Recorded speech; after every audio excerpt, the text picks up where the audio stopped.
Dr. Vikram Shah, CMD at Shalby Hospital. Really needs no introduction when you talk about Dr. Vikram Shah. Mr. Shah, thank you so much for taking out time for us and talking to us.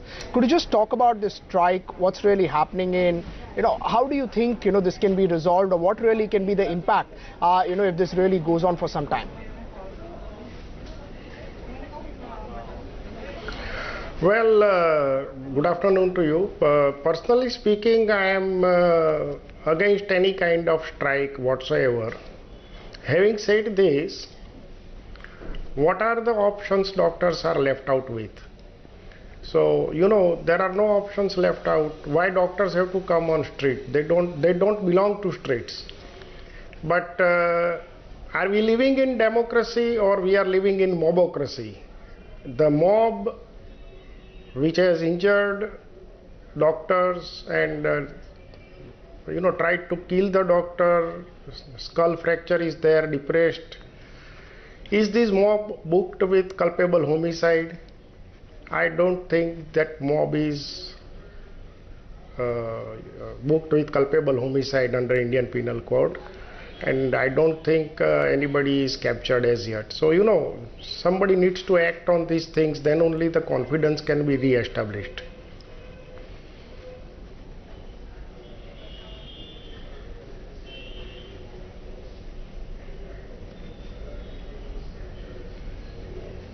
Thank you so much, Dr. Shah, for joining us here. Can you confirm for us, A, that has indeed the non-essential healthcare services been withdrawn across hospitals? Is that only, for example, happening at government hospitals, not at private hospitals? And secondly, what we saw in West Bengal, of course, sad on so many different levels, but is the patient who's holding the short end of the stick. If they were to fall ill today, what happens? Has security, for instance, been beefed up? Well, all emergency work is still being carried out, but when the personal safety is jeopardized, how doctors will function? You are watching this day in and day out in every corner of the country, that doctors are attacked in the hospitals and people try to kill them, and nobody is booked.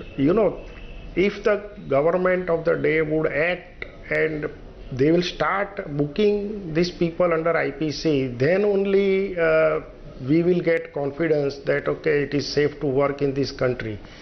Otherwise, it is very, very difficult for a doctor to take risk and start treat the patient, and particularly very sick patient, because our people and our patients are very much emotionally attached to their relatives, and if something goes wrong, they start cursing doctor, which is not right, because doctor is not God. He cannot save each and every patient. But Mr. Shah, obviously a doctor is not God, cannot save every patient.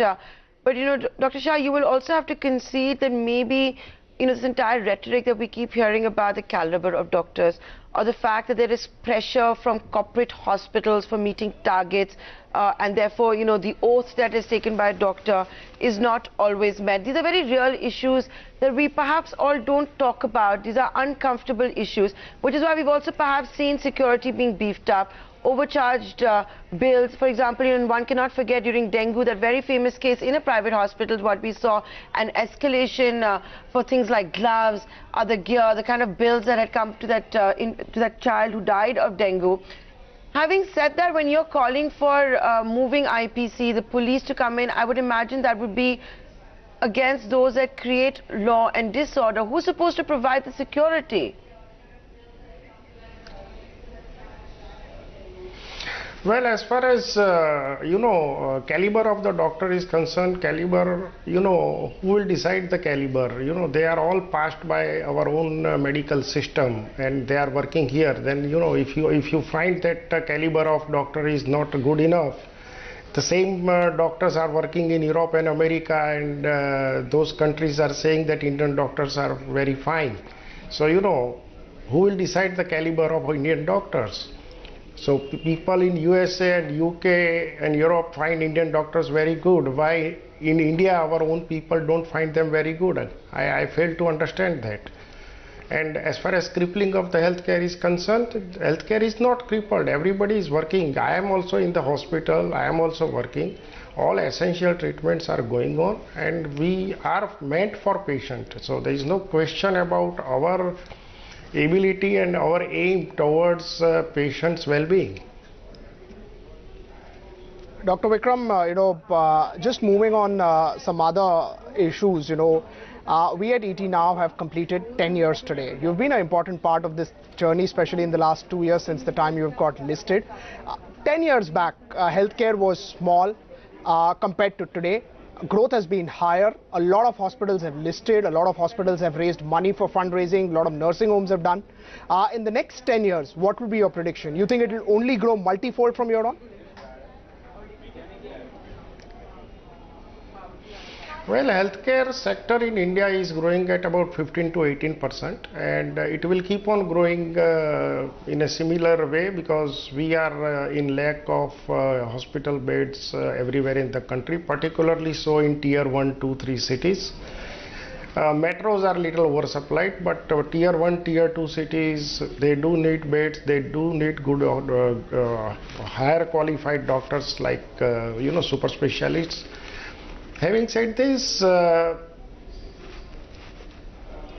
government will need to prioritize this sector, because if you ask me, this is one sector which provides highest number of jobs for investment.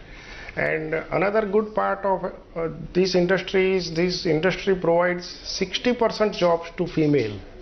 So it's a very, very good industry as far as job creation is concerned. The second thing is it provides jobs to all kind of, all spectrum of people, from unskilled to semi-skilled to skilled technicians, nurses.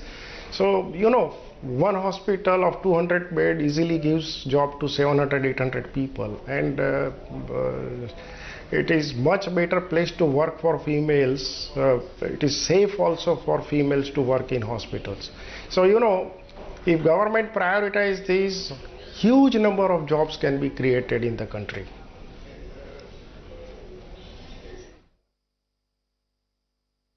Dr. Shah, before I let you go, of course, jobs need to be created. There is a human resource problem which is existing. Doctors are overworked, and it is so unfortunate that we don't appreciate the good sides of healthcare we have today. In the UK, if you want an x-ray, you may have to wait for 8 days. In Canada, you don't get access to emergency services. In US, the pricing is decided by insurance companies. You have to pay arm and a leg. We don't have any of that in India. We need to appreciate that.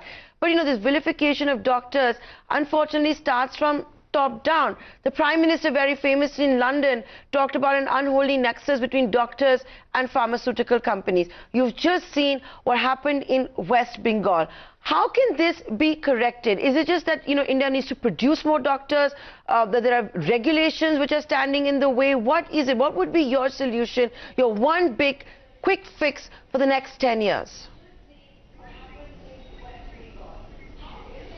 Well, government has already increased medical seats by 30%. Even Gujarat state, we have increased in 30% medical seats. So, medical seats are increasing, specialty and super specialty seats are increasing. Number of hospitals coming up are also increasing. So that is all increasing. Only thing is, in general, people also need to understand that doctors are doing their bit, but everything is not in doctors' hands. Thank you so much for taking out time for us. Always good to get perspective from you, and hope this issue can solve out quite quickly so that nobody has any major impact. That's a view coming in by Dr. Shah. Really needs no introduction.